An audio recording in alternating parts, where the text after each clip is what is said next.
Donc qu'est-ce qu'on découvre ici? Tout simplement, alors vous allez pouvoir le voir sur la vidéo, on voit clairement des sortes de dalles. Alors je ne suis pas géologue en plus, ça m'évoque moi du granit rose, voilà. Mais on voit qu'il y a une logique en fait dans ces dalles. On voit qu'elles ont été posées, on voit qu'elles ont été découpées.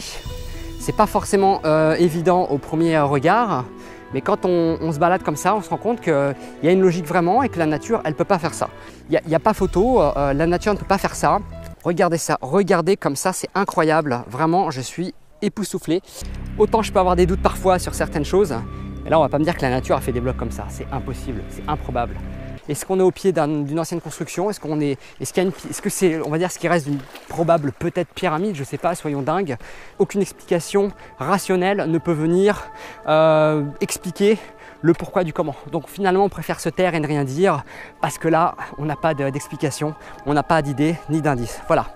Bonjour à tous. Ainsi, Damien nous affirme que personne n'est capable d'expliquer de telles formations et que de toute façon, c'est trop parfaitement parfait pour être l'œuvre de la nature. Pourtant, si notre chercheur de vérité globe-trotteur s'était donné un peu la peine de chercher, justement, des explications, il en aurait trouvé à l'appel. Voyons voir ce qu'en pense Valentine de la chaîne Sciences de Comptoir. Le lac Chira est installé dans une cuvette formée de roches sédimentaires variées. On y trouve aussi bien du grès rouge que de l'argilite. C'est une argile durcie très compacte. Ce type de roche est disposé en bancs assez minces, ce qui fait qu'il est assez facilement fracturé par les mouvements tectoniques. Ces fractures, les géologues les appellent les diaclases parce qu'il y a juste une fracture. S'il y avait eu un déplacement en plus de part et d'autre de la fracture, on aurait appelé ça une faille. Chaque phase tectonique provoque une série de fractures parallèles sans déplacement de roche. Si deux mouvements tectoniques d'orientation différente se succèdent, on observe deux séries de fractures qui se croisent et qui vont former un dallage. Selon l'orientation et la force des poussées, on obtient des séries de dallages qui peuvent être de géométrie différente. Ici, dans le cas du lac Chira, on obtient un réseau de fractures qui est quasi orthogonal. Mais la roche ici, elle est complètement vitrifiée. Voilà, donc elle a été chauffée à très forte température et elle a été coupée et à ce niveau-là en fait elle a comme été cristallisée. Voilà, on voit c'est cristallisé en surface, c'est vitrifié. On voit vraiment les résultats comme du sable qu'on va chauffer à haute température et qui va se glacer. Voilà. On a clairement cette différence sur la pierre et surtout on a cette marque significative de vitrification à cet endroit-là bien précisément. La cristallisation que Damien observe sur les parois du bloc n'a rien à voir avec une vitrification. En fait, il s'agit d'une précipitation minérale, de silice ou de calcite en général, qui est provoquée par la circulation de l'eau en profondeur dans ces fractures, avant que les couches ne se retrouvent à l'air libre. C'est le même phénomène qui va provoquer le dépôt de tartre dans vos canalisations par exemple.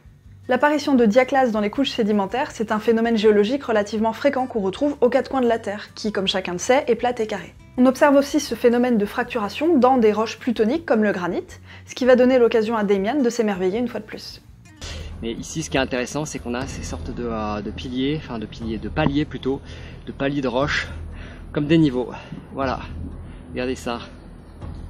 Regardez comme la nature, elle fait bien les choses quand même.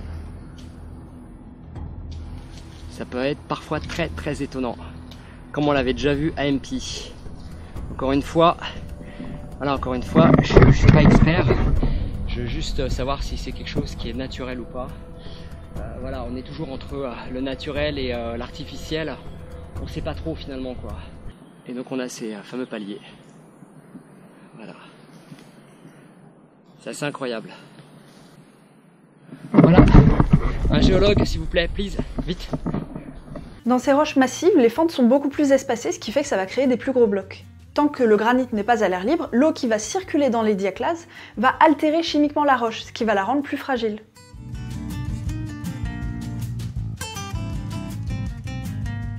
Lorsque le granit se trouve dégagé par l'érosion, la roche altérée va être entraînée, ce qui va laisser apparaître ces gros blocs, ce qu'on appelle des tores. Là encore, ce phénomène est très courant et il apparaît dans le monde entier. C'est par exemple le cas de la colline Vindhyagiri en Inde, dont un de ces gros blocs a été sculpté au XXe siècle en l'honneur de Gomateshwara. Merci Valentine. Pour plus de détails, je vous invite à jeter un œil à la description de cette vidéo. Plutôt que de s'en remettre aux chamans locaux, Damien ferait mieux de questionner directement des géologues de temps en temps. La nature est suffisamment merveilleuse en elle-même pour ne pas avoir besoin d'inventer des mystères qui n'ont pas lieu d'être. À bientôt les friends.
Ciao.